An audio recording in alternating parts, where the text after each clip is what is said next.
और बात करते हैं निकाय चुनाव की, जिसके लिए भाजपा ने बूथ लेवल की तैयारियां तेज कर दी है। इस बार निकाय चुनाव की लड़ाई को 2024 के सेमीफाइनल के तौर पर देखा जा रहा है और भाजपा ने 2024 के लिए जो लक्ष्य तय किया है उसका टेस्ट इसी चुनाव में होगा। इस बार का निकाय चुनाव इस वजह से भी दिलचस्प होगा क्योंकि मुस्लिम वोट बैंक के मोर्चे पर इस बार हर दल अपना अपना दांव चल रहा है।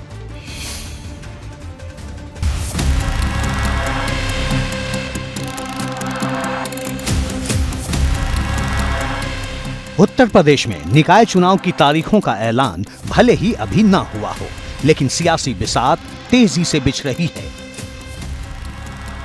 शुक्रवार को भाजपा ने 3 वर्चुअल बैठकें की, जिसमें प्रदेश अध्यक्ष भूपेंद्र चौधरी और महामंत्री संगठन धर्मपाल सैनी भी जुड़े। पहले सेशन में कानपुर, ब्रज और पश्चिम क्षेत्र की बैठक हुई।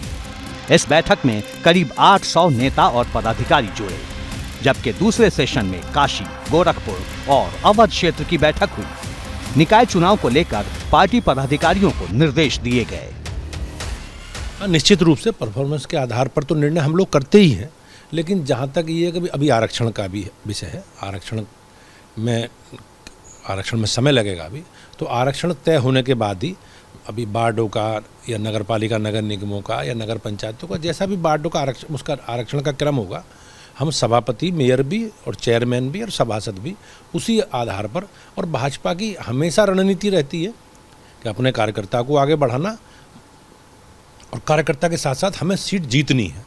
तो हमें उन दोनों विषयों को ध्यान में रखना है। अपनी पार्टी के कार्य के विस्तार की दृष्टि से जिन कार्यकर्ताओं ने बहुत योगदान हमारा रहा है पार्टी को यहाँ तक लाने में, उन्हें भी सम्मान से आगे बढ़ना है और निश्चित रूप से जीतना भी है। दोनों संकल्प के साथ हम लोग आगे बढ़ेंगे। एक तरफ प्रदेश अध्यक्ष और संगठन महामंत्री जीत की रणनीति बना रहे हैं, तो जिला स्तर पर भी भाजपा नेताओं का मनोबल बढ़ाया जा रहा है। कानपुर में भाजपा की तरफ से जीत की पाठशाला का आयोजन हुआ। बूथ स्तर पर आयोजित बैठकों में कार्यकर्ताओं में जोश भरा गया। पाठशाला का आयोजन किया गया है। ये बूथ समिति के लोग हैं और बुजुर्ग भी हैं। बुजुर्ग जो हैं उनसे बात कर लेते हैं। बाबूजी, ये जो बात पाठशाला चल रही है, अजीब तरीके की पाठशाला है। हाँ, ये केवल भाजपा की ही विशेषता है इस तरह की पाठशालाएं चलाना और अपना बेसिक आधार मजबूत करना इसी आधार पर होता है। और पार्टियां तो अपना ऐसे ही काम चलाती हैं, तो इसलिए भाजपा का बेस मजबूत है नीचे से और यही सब कारण है। बेस मजबूत है भाजपा का। आप लोग जब बीच में जाते हैं लोगों के, तो क्या दिख रहा है अभी? जी, हमारा बेस मजबूत है और हम हर तरह के चुनाव में जीत सुनिश्चित कर रहे हैं। और हमारा कार्य है, हमारा संगठन हमें सिखाता है कार्य करते रहना और हम लगातार निरंतर कार्य कर रहे हैं। दिवाली के बाद अब दिखाने की तैयारी है। 24 के चुनाव से पहले विरोधियों को चारों खाने चित करने का जोश है और भाजपा हर मोर्चे पर खुद को आगे रखना चाहती है।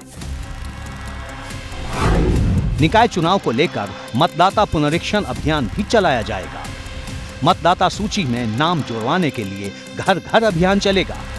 छूटे मतदाताओं के नाम सूची में जुड़वाने की कोशिश की जाएगी। प्रदेश पदाधिकारियों, क्षेत्रीय अध्यक्षों और जिला अध्यक्षों को निर्देश दिए गए हैं। 30 अक्टूबर को बूथ स्तर पर कार्यकर्ता पीएम के मन की बात भी सुनेंगे, जबकि 31 अक्टूबर को वार्ड स्तर पर सरदार पटेल की जयंती पर कार्यक्रम होंगे। भाजपा की कोशिश सिर्फ अपना वोट समेटने भर की नहीं है। भाजपा इस बार सपा के वोट बैंक में भी सेंधमारी का प्लान बना रही है। दरअसल भाजपा इस बार निकाय चुनाव में कुछ जगहों पर मुस्लिम प्रत्याशी भी उतारने के मूड में है, जिससे सपा के सामने मुश्किल खड़ी हो सकती है। वहीं निकाय चुनाव में मायावती भी खुद को मजबूती से पेश करने की कोशिश कर रही हैं। बीते दिनों जब उन्होंने एक दिन का अधिवेशन किया था, तो कार्यकर्ताओं को मजबूती से चुनाव लड़ने के निर्देश दिए थे। मायावती ने पार्टी के जनाधार को बढ़ाने के लिए कहा है।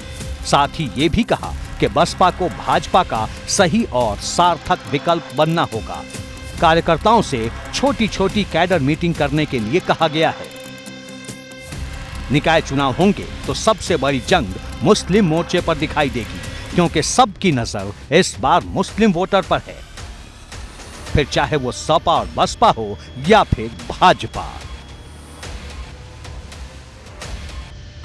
एबीपी गंगा के लिए ब्यूरो रिपोर्ट।